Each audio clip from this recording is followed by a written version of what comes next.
So this week I wanted to talk about workplace relationships and slightly specific kind of relationship, workplace affairs. And this stems from, I Ooh. know.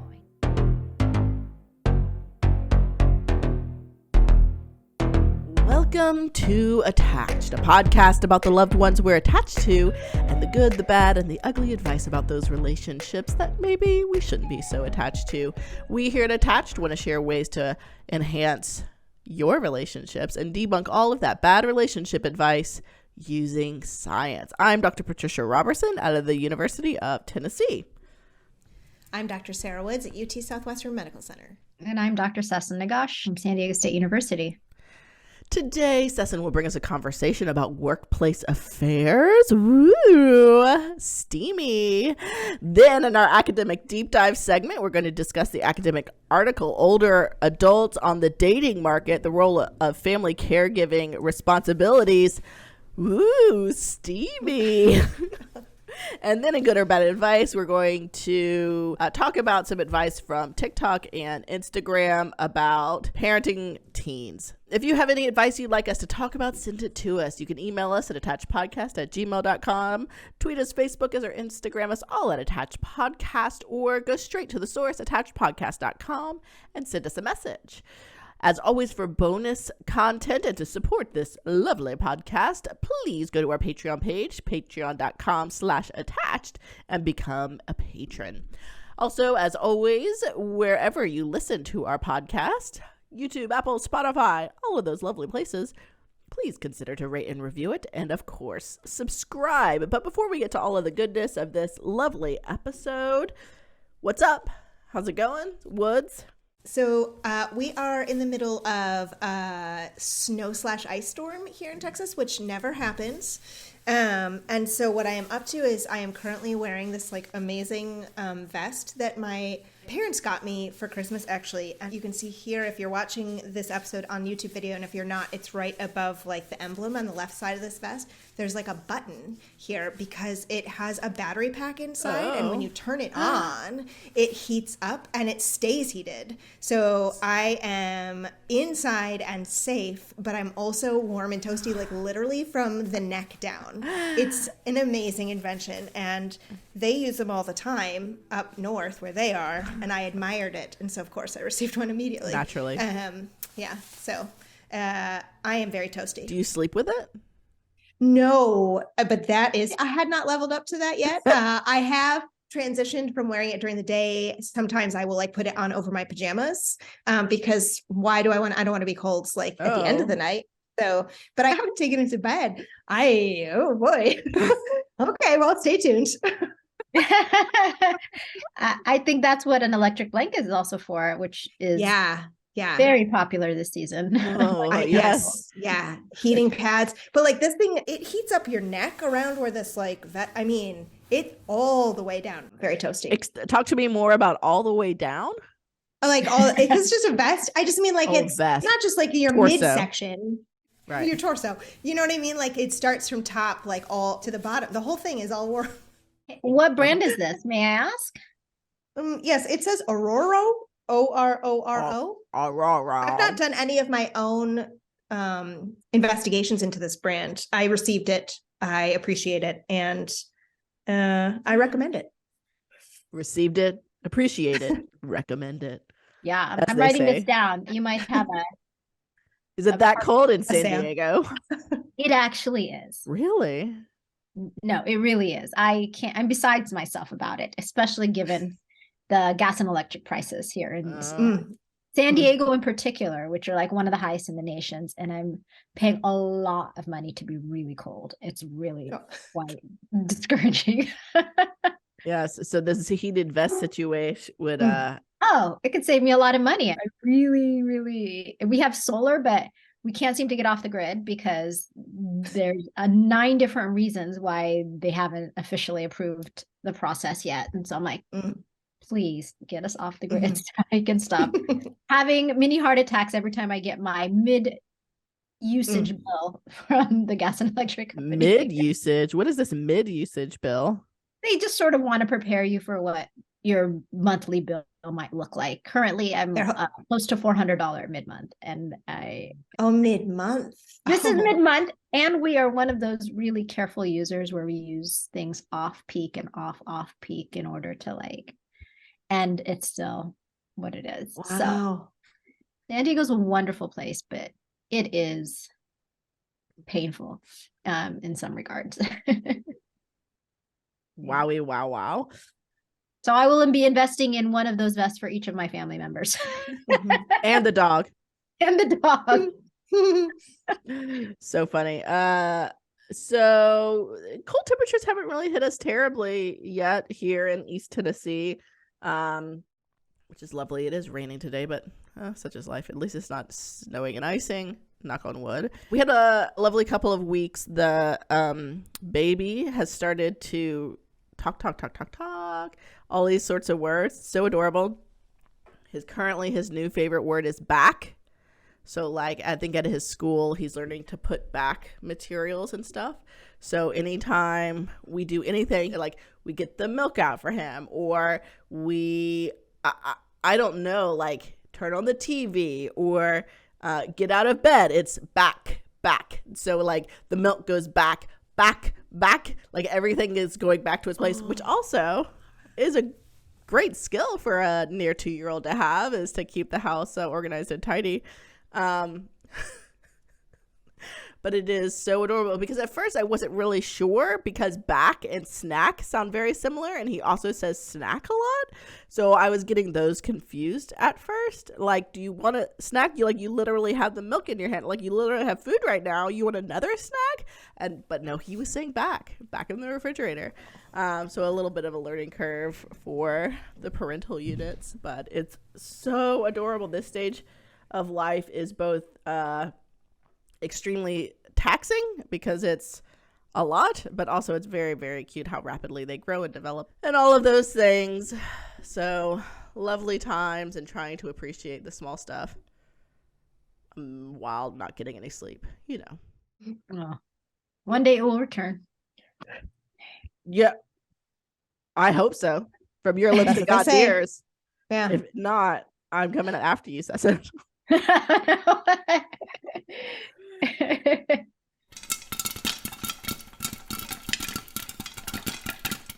First up, Poppin Culture. We learn about relationships from our friends and family, but a lot of what we think about love and relationships come from what we see in pop culture.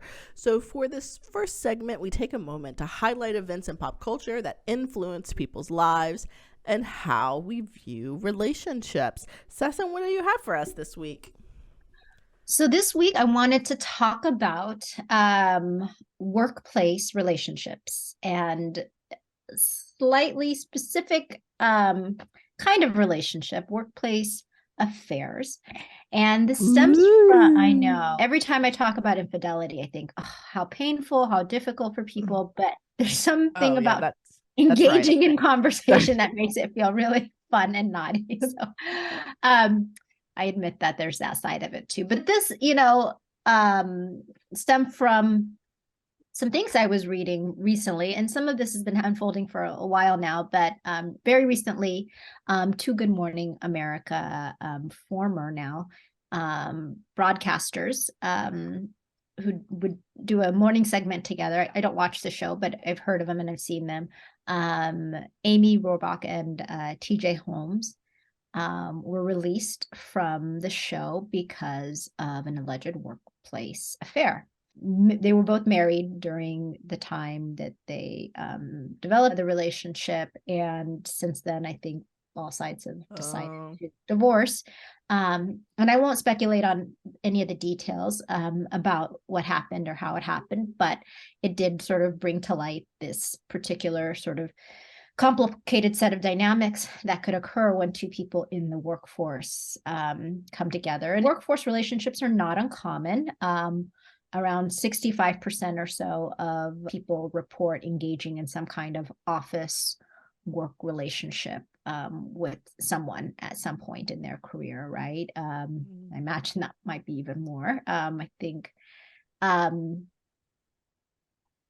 what is challenging about that, and what it becomes even more challenging when you're in a significant sort of monogamous relationship already and then engaging in these workplace relationships. And so I wanted to talk a little bit today about workplace affairs and the impact, right, that has on the work environment and the individuals involved, and of course, coworkers. And, you know, if you think about these relationships, they can be pretty polarizing, for people in the workforce, assuming, that the relationship doesn't work out. You have people who tend to want to take sides in these things. You have the fact that the research shows that it can affect workplace productivity, not just among the individuals who are engaging in that relationship, but others are pretty distracted by what's happening. And when you add the affair component to it, it brings sort of a whole set of like moral considerations, and that can also make things a bit more complicated. Gossip. And then there's the concern if it's somebody who's in a supervisor position of authority. There's concern about favoritism and how that might play out. There's conflict that can occur, whether the people are in the relationship still or have broken up, and there is sort of tension that stems from that can affect not just the people involved, but again, the co-workers. There's also sexual harassment, right, factors to consider, and how during and in the aftermath, that stuff, claims might be brought up that are very concerning to many people involved. And when I thought about this, and I thought, okay, well, what are sort of the policy, sort of the legal recourses here? Like, what does policy say about that? And I know that the couple that Good Morning America co-anchors, I believe, had sort of considered filing some kind of suit. And I thought, interesting, given, what the situation was. Did they have any leg to stand on? How does that actually work if it's considered disruptive to the work environment? Could they actually say that they were, treated unfairly or unjust or whatnot? But, there is no sort of legal recourse in terms of like legal mandate that two people in the working space cannot come together. And there's no difference in terms of legal difference between people who are, engaging in workplace affairs or just workplace relationships, and, doing so outside of being in any relationship with other people. I thought it was interesting because as somebody who might be running an office or a company, I imagine one would want to set the kind of policies that would really discourage this because of all the ways that it could affect the work environment.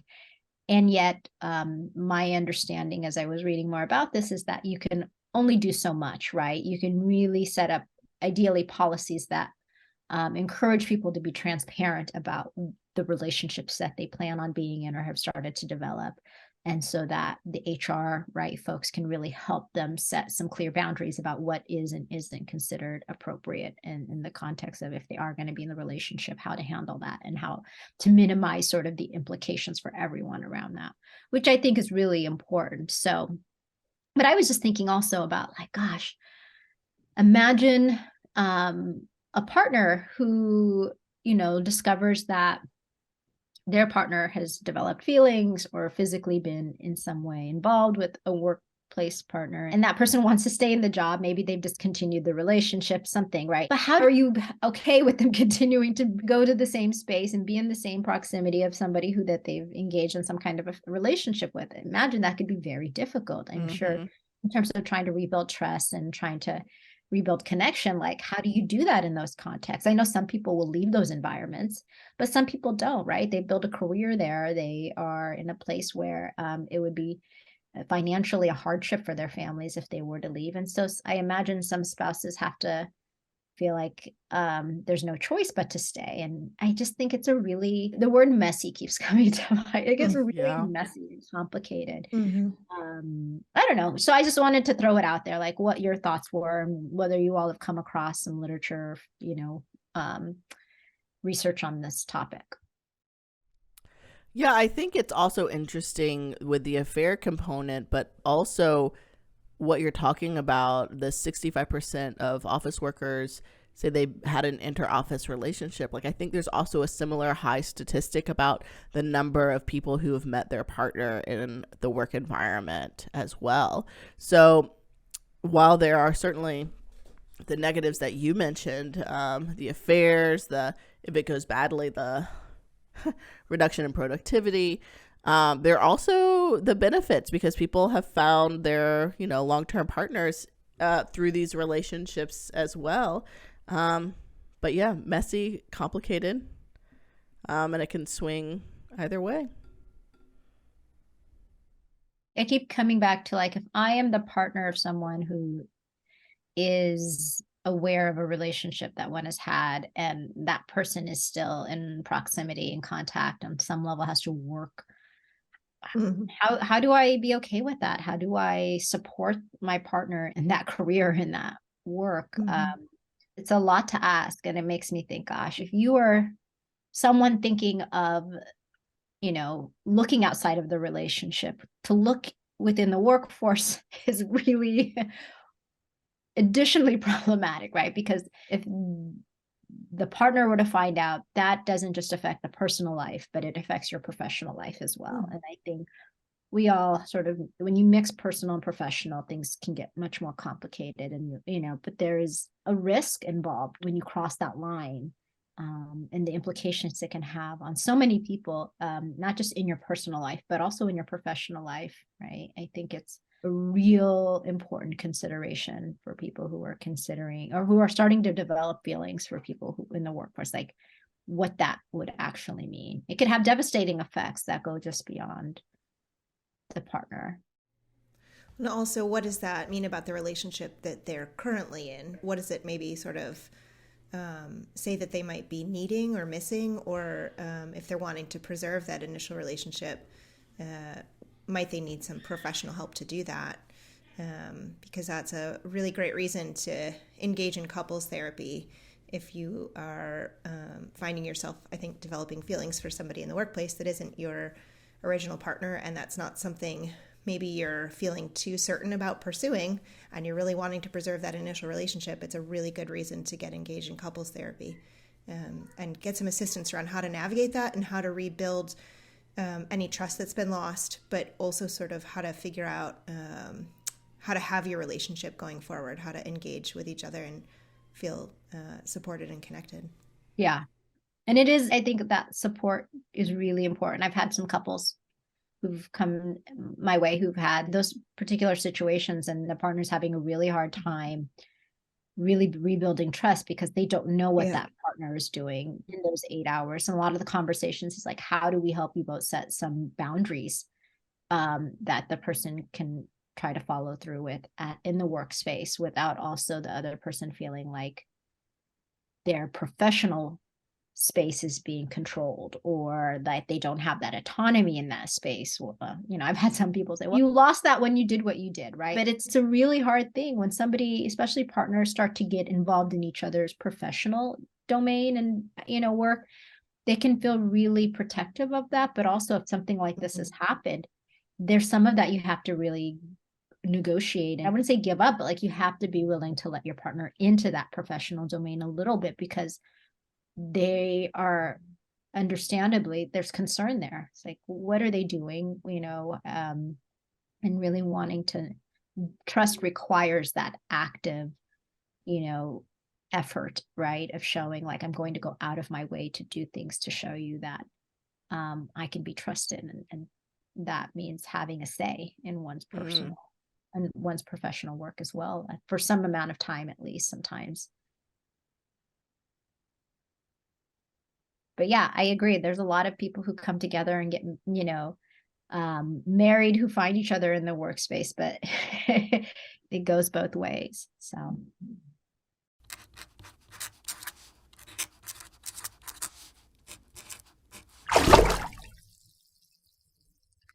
Today, we're doing an academic deep dive into new research that explores what it's like to be on the dating market for older singles, in a new Journal of Marriage and Family article titled Older Adults on the Dating Market, the Role of Family Caregiving Responsibilities. Dr. Lauren Harris at the University of New Hampshire investigates what looking for a romantic partner looks like for older adults. Often when we talk about research on relationship formation, that's the formation of a relationship, obviously, there's a focus on young adults, but there's a growing population of older single adults. In 2020, more than a third of adults 65 and older were neither married nor living with a partner. 1/3. We're also living longer, divorcing more, and for older adults, there's an increased likelihood of widowhood. There is a gender difference here as well, where almost half of older women are single, but only a fifth of men are single. Another important difference for single older adults is that their goals for seeking a romantic relationship may be very, very different than when they were younger. They're not looking to start a family and have children. They're well past that. And if they already have kids or grandkids actually of their own, may need to figure out how to balance that life with building a new one. So if all of these older single adults are putting themselves back out there, back on that sweet, sweet dating market, but it seems like it might look different than when they were younger. What in fact does dating look like when you're older? I'm not going to be taking notes because I'm going to stay hopeful, but like in the back of my head, maybe in like 30 years. Oh, that was so dark. Anyway, Sarah, please share with us the trends on the dating market for these older folk. Sure. Yeah, that was a little bit of a dark segue. That's okay. You never know. You're just planning for all possibilities, no matter how remote. Yeah. So you got to plan for the rainy days, you know? As they say. Oh, as they say. That was I think the alternate title for this paper, Rainy Days Among Dating Older Adults.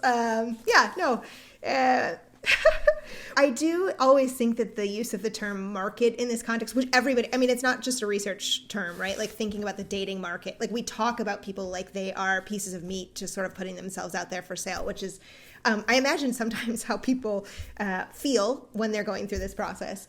This researcher is also sort of couching her study in sort of a more research-oriented sort of theoretical term, ideas around the marriage market. And that's really this idea about how in research especially we can try to explain singles' approach to dating. So there's lots of different factors that impact that. So if you're in an area where there are a lot of local singles and they are singles that you are really interested in partnering with, et cetera, right? There's more opportunity for you to be dating. Right. They're ready to you mingle. Might also be, they're single and they're ready to mingle.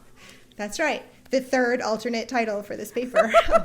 If only this author had come to us first, we really would have. Listen, think of all the we have some ideas. That's right.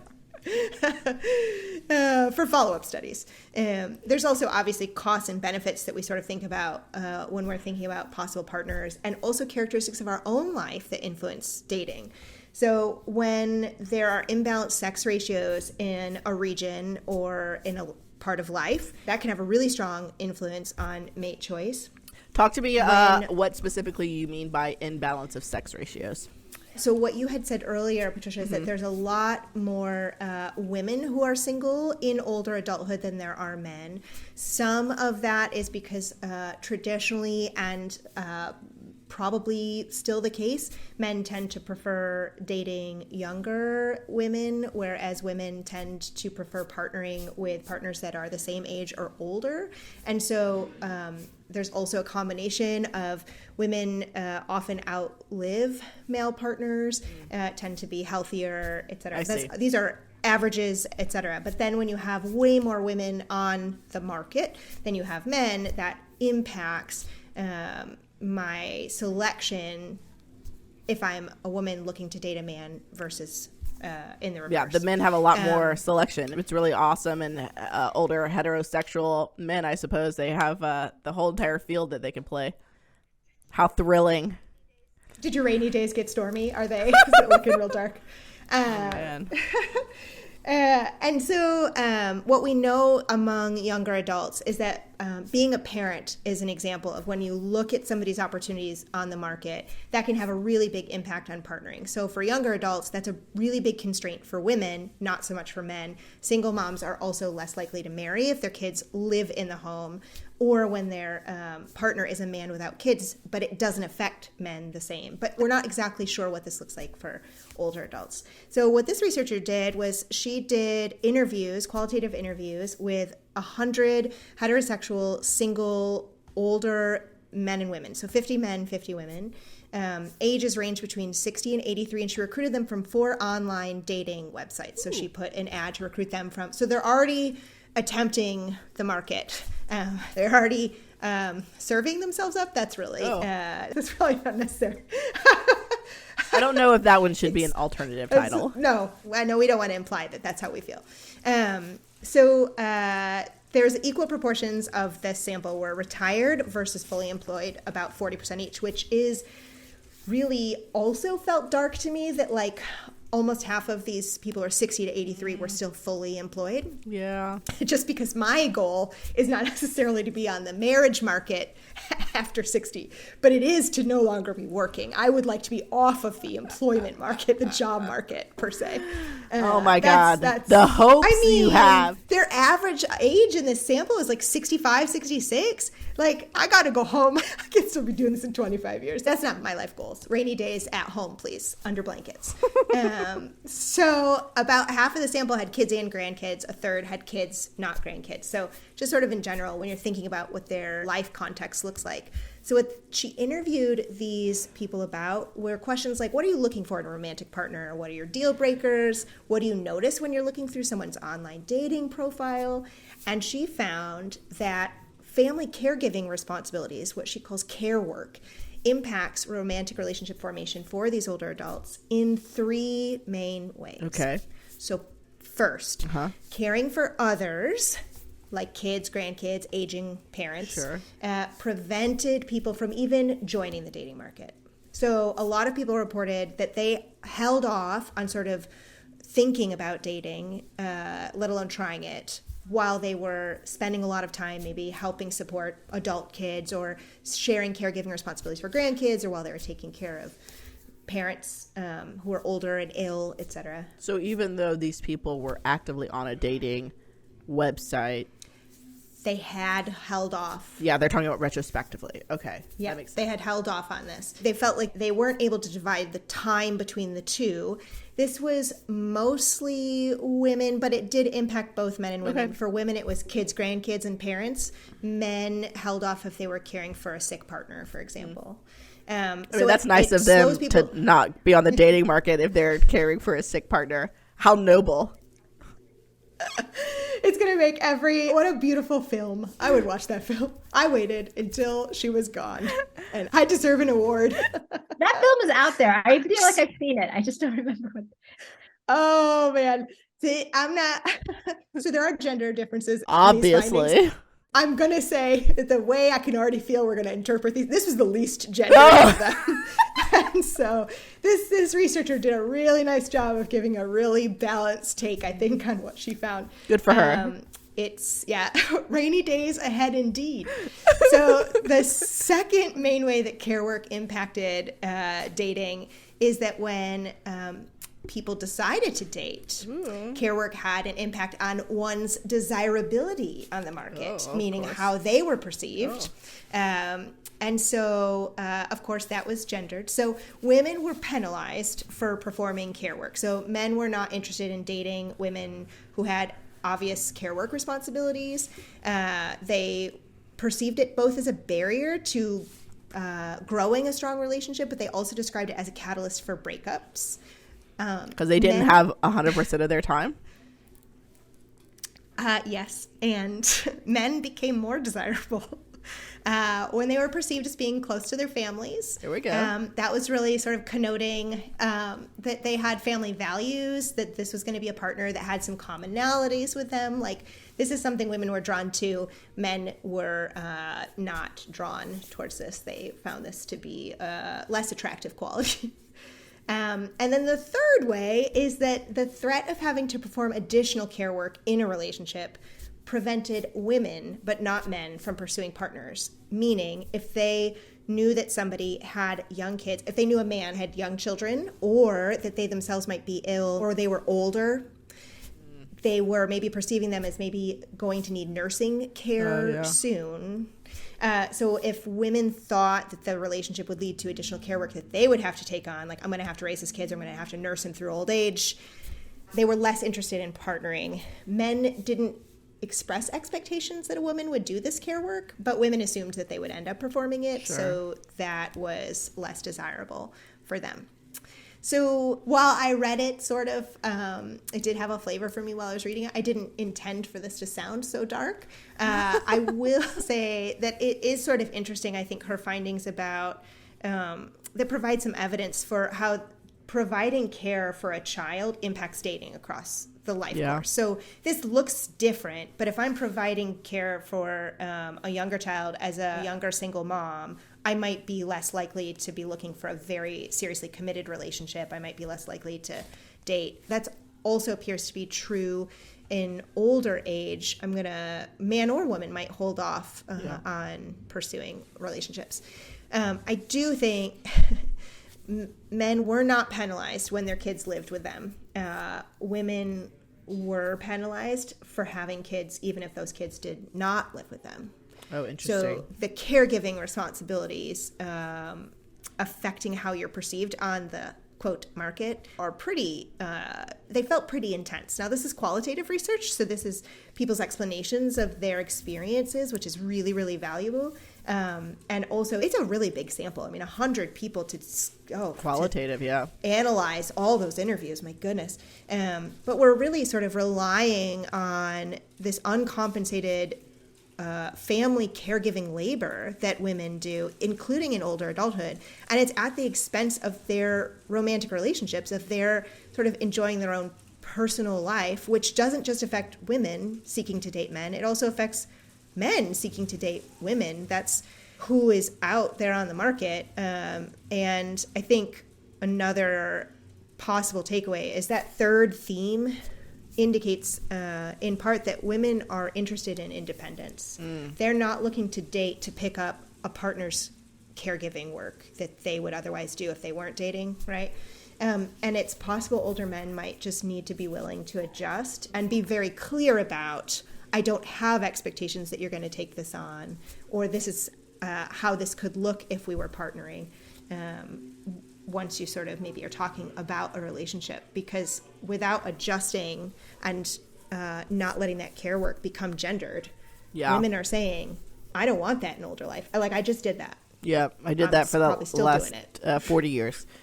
I mean, I don't want yours too. Yeah. That third point is really interested in the context of the imbalance of gender ratios that you were talking about too. Mm-hmm. So does that mean that women who are not interested in the caregiving, they end up just is the wrong word, they end up preferring the route of being an older single who maybe dates around rather than being in a long-term committed relationship with a man? I'm curious about that for future research. Yeah. Well, and that maybe they're sort of looking more for men with older kids or who are maybe younger or appear healthier or get some. It is a really interesting selection effect. Some cougars out there, am I right? Well, you turned it around. Not so rainy for them. There's always a silver lining. It's a song I just made up. No, it's beautiful. Interesting. Get out there, older women. Get those younger men. That's the takeaway? I didn't put it, but yes, I think you're right. Just kidding. I think it's interesting. The landscape is changing though, and as people get older, and it's like, I think this kind of research is really important because, you're seeing more and more people, like you said, who are living to grow into, and to have opportunities for this sort of second wave of life and really meaningful, long-term relationships here. We're not talking about just like these short companionships. So I do think we need more research in this area to really help people understand how to navigate all of this very unfamiliar terrain. And especially as I hear more and more about, young adults who can, in large numbers are moving back home for various different reasons, but the implications point. that has on their families. You think about Yeah. in some contexts, but I don't think about like what that means for, the parents' opportunity to really build their own Right. relationships later. Yeah. Yeah. Fascinating. Yeah. I think more and more stuff like this is helpful to see. Yep. I agree. I'm excited for what's to come. Woohoo! Boo! Woohoo! Yeah! Finally, time for good or bad advice, where we talk about pervasive relationship advice in our culture. We hear relationship advice from our parents, families, our friends. We see advice about how to be in these relationships from movies and TV shows. And we read endless advice spewed at us on all the social medias, blogs, and those numerous top 10 lists that love to pop up in our feed. But this is going to be a shock to you guys. Hold on to your seats. A lot of it just actually isn't good for our relationships. What? I know. What? This is the part of the show where we use science, mind you, to decide if the advice is good or bad, or somewhere in the middle. If you have seen or heard some advice you'd like us to talk about, please send it to us. Email at us, attachpodcast@gmail.com, or get at us on the Twitter, the Instagram, or the Facebook, all at Attach Podcast, or go straight to that source, attachpodcast.com, and send us a message. While you're at it, please rate and review and subscribe to our podcast on your favorite podcast app or YouTube. And as always, share it with your loved ones. People love podcast recommendations. I hear it all the time. Oh my God, I just can't wait to get another podcast recommendation. Also, this is thrilling. You guys are going to be excited about this. Are you ready? Every episode, we have bonus good or bad advice content on our Patreon page specifically for our patrons, you guys. So if you want that sweet bonus content and also maybe want to support this wee little pod of ours, consider becoming a member, a patron, if you will, at patreon.com/attached. So today we're going to talk about just a little bit of advice that I've seen on the social medias. This first one is by @YouthRisingCoach on Instagram, about how to improve your relationship with your teenager. So according to @YouthRising, sometimes your teen might be afraid to talk to you for 4 main reasons. So what we're going to do is we're going to go through this and let her tell you about the first reason, then we're talking about it second, third, fourth, and so on. Are you ready? I can tell you guys are amped. Oh my gosh. Hold back, you guys. Oh my gosh. I can't handle it right now. It takes a lot of courage for your teen to come talk to you. They want to share their life with you. They want to talk to you, but sometimes they're afraid. And I'll tell you the 4 reasons they're afraid. 1, they're afraid you won't believe them. When they say they forgot and you insist they're ignoring you, their trust in you goes down. Number 1, they are afraid you won't believe them. What do you think? Sorry, I was watching Sesson. Yeah, no, I actually think that's not just specific to adolescents. I think adults feel this way sometimes too, right? That when we are having something we're struggling with, one of the most powerful experiences we can have is to share that with somebody and have them tell you that they believe you, that they believe this is your experience, that they believe this is hard for you, and to validate that. I think when you're a young person, I think this can absolutely show up when there's also this combined experience of feeling like you may be alone, you may be unusual, you may be unique, no one else maybe has this experience. So not only am I sort of trying to figure out who I am, but I'm not exactly sure that I'm normal, right? That this is what I'm thinking or feeling, experiencing, that I might be the only one going through this. It's a pretty common adolescent experience. So to share that with somebody, if they're coming to you, I would say that that's absolutely very common, that they're afraid that you're not going to believe them. You're not going to take it seriously. Yeah. Sesson? Thoughts? I agree with that. I feel like I'm trying to think about it also across different relational contexts, but in regards to the youth, particularly adolescents, I do think they tend to already have concerns or are working through sort of that identity piece. Mm-hmm. And I think part of that is like not feeling maybe seen or completely like accepted for who they are, and so that part about like, do you like not feeling like whatever they say, you can trust that or you could valid. I think that there's already some insecurity there, right? And Yeah. I think that plays into that. I think so when a teenager who might struggle with their sort of, who am I, like, do people accept me for who I am, that extends to their family, right? And the more we can tell our youth, the more I think we can tell our children, I may not understand why you did what you did, I may be frustrated, but I believe that was your experience. Yeah. I think that's powerful. I think we tend to think by acknowledging people's experience when we don't understand it, like there's something we're giving up or just like excusing behavior, but it's like, I think those are things that we can really take apart better. I agree. And I think to you guys' point, this is an across the lifespan. I think this is something that we could do with young kids, older kids, adults, friendships, loved ones, and all of those things. I do, kind of picking up a little bit of what you're saying, Sesson, can see, like, let's say your teen forgot something 5 times in a row. It is really easy to say, like, I don't believe you, right? Like, I think you're lying to me about this. But I think to this person's point, resisting that and maybe acknowledging that. Say, you know what, this is the 5th time in a row that you've forgotten this. Let's make a plan to figure out why you keep on forgetting it so often, and maybe find some strategic like behaviors or things that we can do to help you remember, because it's not okay at this point. And I think having that conversation rather than just the blanket, I don't believe you, could be a more constructive way to do that, because I could also see how saying, oh, okay, I believe you, could easily move into the realm of permissive parenting, right? Just like, oh yeah, whatever you say goes. But sometimes there are behaviors that do need to change, and having an open conversation about that and planning with your teen or younger person or friend or partner or whoever it is about how maybe to change because it's getting frustrating for you, I think is also an okay conversation to add on to what she's saying. Okay, moving to number 2. I think this is a good bounce here, because this one is, they are afraid you will dismiss them.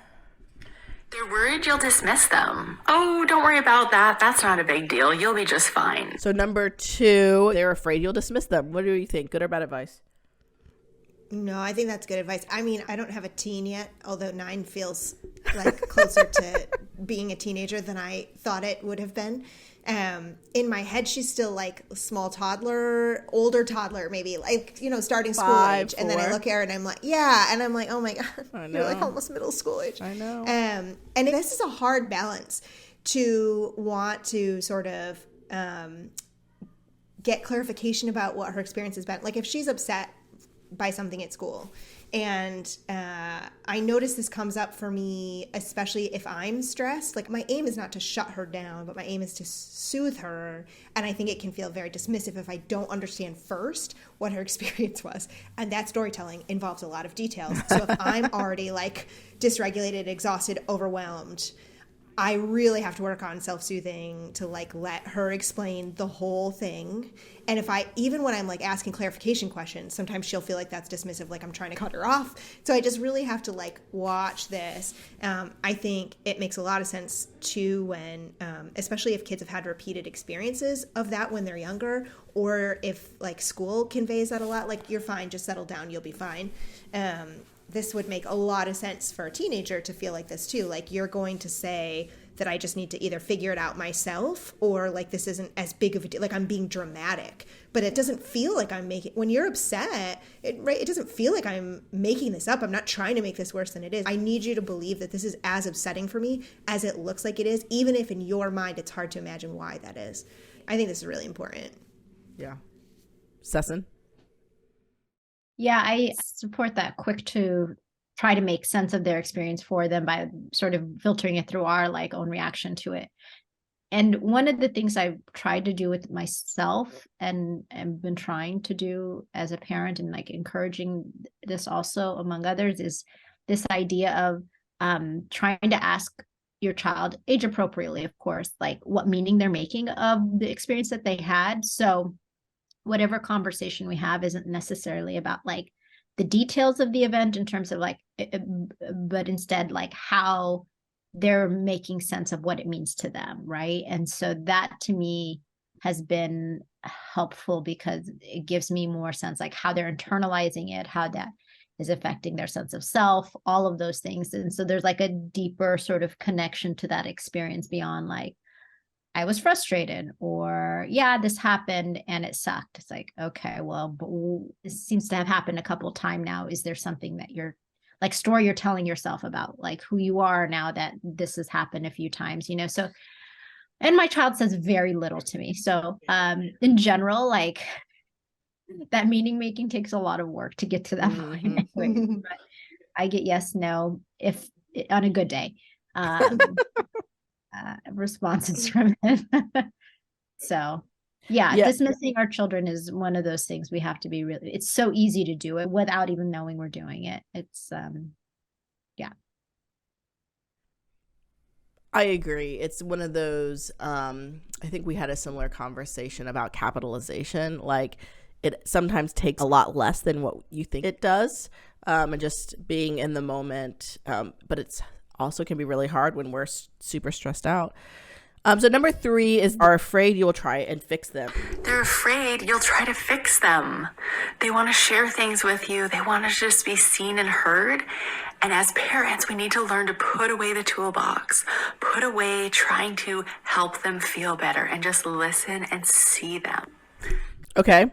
Thoughts? Yeah, I'd say that's good advice too. This is, again, I really am thinking about how many adults would say this, especially in like romantic relationships, not wanting a partner to move in and fix something, especially not too quickly, but wanting to be heard. So I think this is just, again, really good advice across the life course. So for adolescents, for teens too, that it is extremely valuable to really actively listen, to make sure that you understand, to validate how they're feeling and what their experience has been. And then there's a period on that sentence.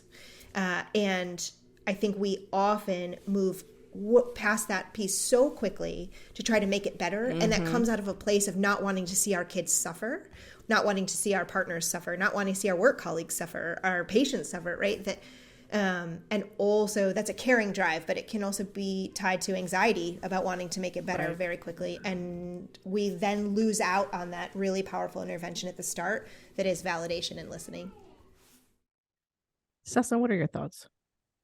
Yeah, I support everything Sarah just said. And I do have a fear that, and maybe because I'm watching too many movies that demonstrate this, but like my child growing up and not knowing how to like really rely on their instinct and their own, you know, efforts to like address situations, right? Being like overwhelmed and shutting down and just not having the ability to really face adulthood and the complicated things that like life will bring them, and just taking care of things for them in a way when they're young that they just don't have that ability. And I think growing up in an immigrant home, in a home where like, you know, I dealt with a lot of different racial issues within school, I had to learn how to, on some level, deal with things on my own without my parents' support because they just didn't understand what I was going through. And that has helped me become resilient in ways as an adult that have really benefited me. So I'm really mindful of making sure that I raise a child who knows how to be prepared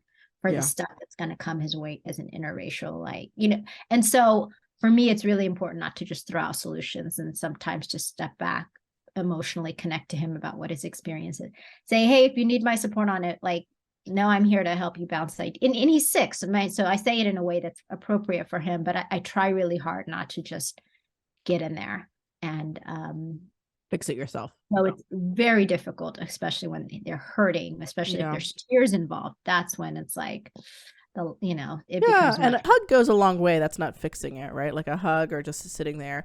I hear what each of you guys are saying. I do think the one thing maybe she doesn't say is that makes this type of advice for teens and our children different than adults is that part of our role as parents is also teaching them those tools, right? So yes, we're not going to whip out our toolbox and fix it for them.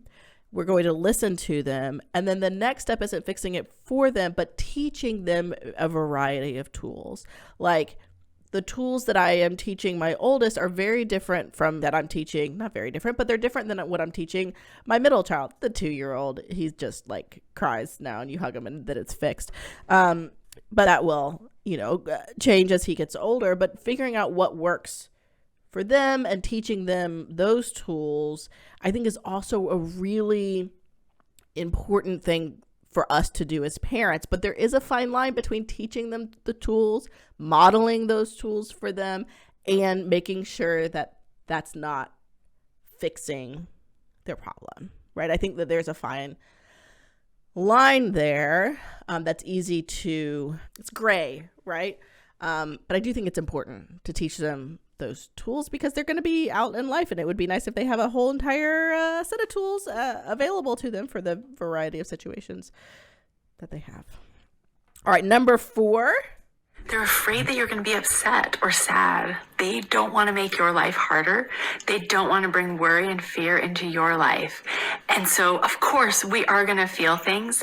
If you can learn to process your emotions before responding, it will go a long way for your teen to want to come talk to you. If you want to be the parent that you're... Okay. This is a tall order for parents all around. Yeah. Well, parenting is hard, man. So for they are afraid you will feel upset or sad. And I think to your point, this might be the one that I'm most on the fence about to a certain extent, but I'm curious what you guys think, Woods. No, I would agree with Session's reaction. That's I'm not even sure sort of timing wise in a real lived, like real life experience that there is time and space between the moment where they share something with me and then like my pausing real life, going away, processing that, and then coming back like clean slate. But also I think that this is something that kids, especially kids who are really empathic and attuned, and when you have a close relationship with your kid, they don't necessarily want to make you upset. Sometimes that's they don't want you to be upset with them, but sometimes it's really like, I know it's going to make you sad, or I know it's going to make you angry at what happened at school, and I don't like that's a lot. But also it's not the worst thing in the world for them to see us have emotional reaction, because it is a form of like, I heard you and I'm taking what you're saying seriously to the point where I'm having emotions reacting to it.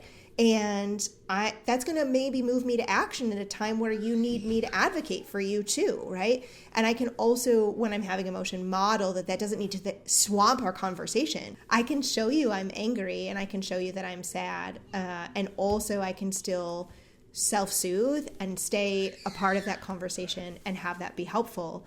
And I think it's probably unreasonable for parents to process reactions separate from a kid. Yeah. And I think you also lose a lot of grist for learning. Modeling that. I really like modeling self-soothing. I think that it is so critical. As long as your self-soothing doesn't necessarily involve punching a hole in the wall, I think then we're getting in the realm of like anger issues.